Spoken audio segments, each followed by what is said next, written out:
So today I thought I'd talk about 5 common diet myths that I think we should be letting go in 2022.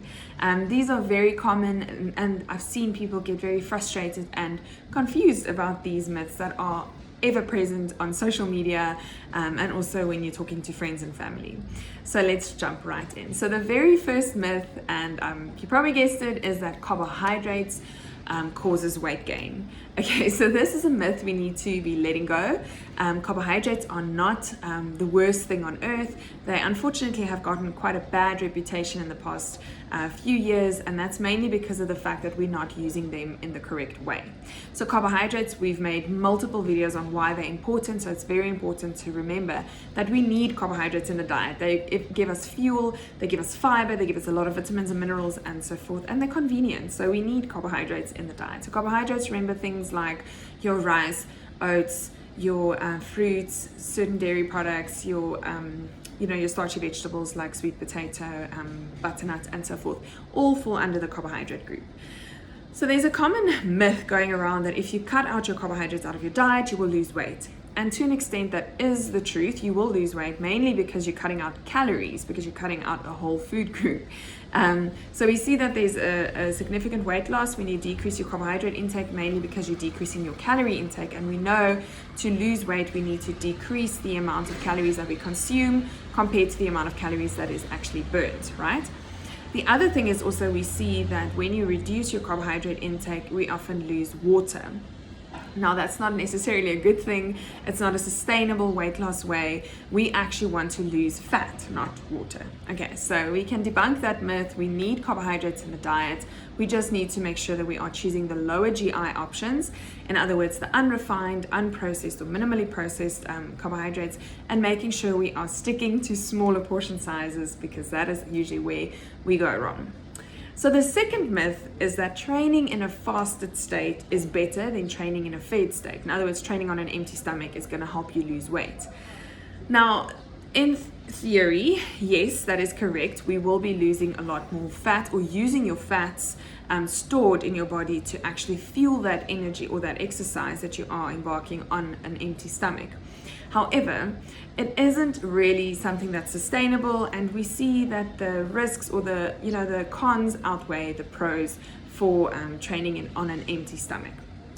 So when we see the things that we see happen when we are training on an empty stomach is typically we may be putting the body under extra stress, which may be increasing our risk for injuries. It may be contributing to hormonal imbalances.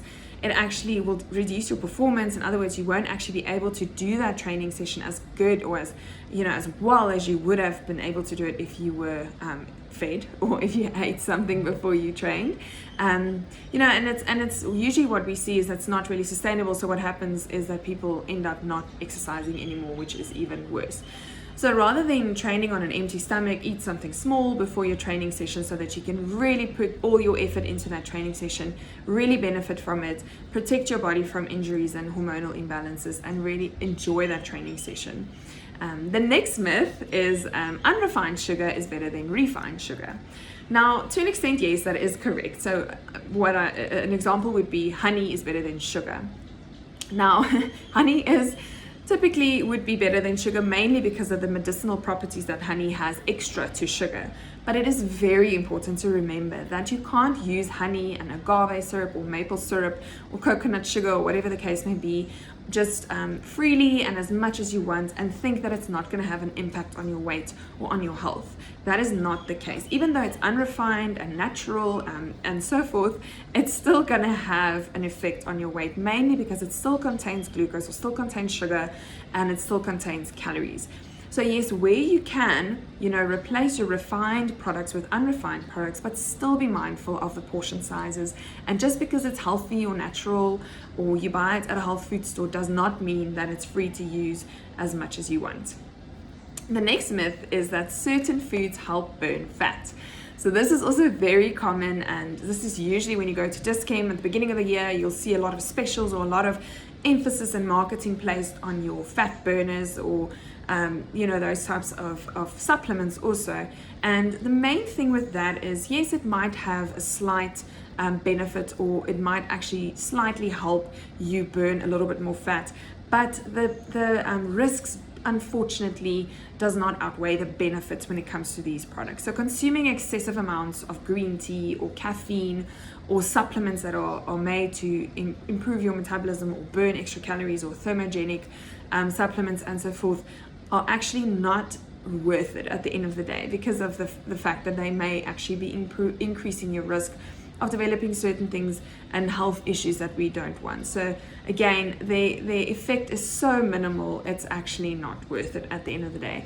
The main thing, if we want to burn fat, is to be in a calorie deficit. In other words, to be consuming less calories than what we're burning, but also not in such a deficit where we are starving the body. So that's why it's so important to really look at the eating plans that we recommend according to your InBody report that we get from the studio. And then the last myth is also a very trendy myth, and that is that gluten-free products are healthier and they're going to help you lose weight. So gluten has also, just like carbohydrates, gotten a really bad reputation over the past few years.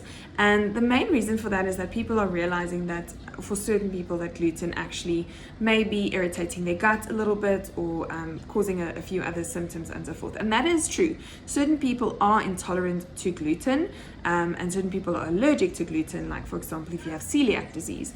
And in those cases, yes, it is better and healthier to replace your gluten-containing products with gluten-free products. However, if you do not have any symptoms or issues with metabolizing gluten, replacing gluten products with gluten-free products is not necessarily healthier. Why I say this is when you look at, for example, gluten-free pasta or gluten-free bread, those products are often made with other types of flours like potato or corn or tapioca or whatever other flour they can mix together to make the bread or the pasta taste decent. Unfortunately, these flours, they're not as low GI as a whole wheat flour. They often don't have as much fiber in them, and often they do need to add a lot more sugar to these products to make it taste better and more palatable. So they're typically not really healthier. So if you do want to go on a gluten-free diet, or you need to go on a gluten-free diet, I always recommend to replace your gluten-containing products with naturally gluten-free products. In other words, instead of having pasta at dinner, replace it with a starchy vegetable, like for example sweet potato or a potato or corn or something like that. Or instead of having couscous and going for gluten-free pasta, rather than go for quinoa, which is naturally free of gluten. So that's very important. So try to still go for the minimally processed, unrefined products where you can, and then only here and there have a gluten-free pasta or gluten-free cookie or whatever the case may be. But know that it is unfortunately not really healthier than the real deal, if you want to call it that, unless of course you are allergic or intolerant to gluten. So that's the 5 myths I think we need to let go in 2022. So I hope this has been helpful. If you have any questions, or if you need us to elaborate a little bit more on any of these myths, let us know, and I hope you have a great day.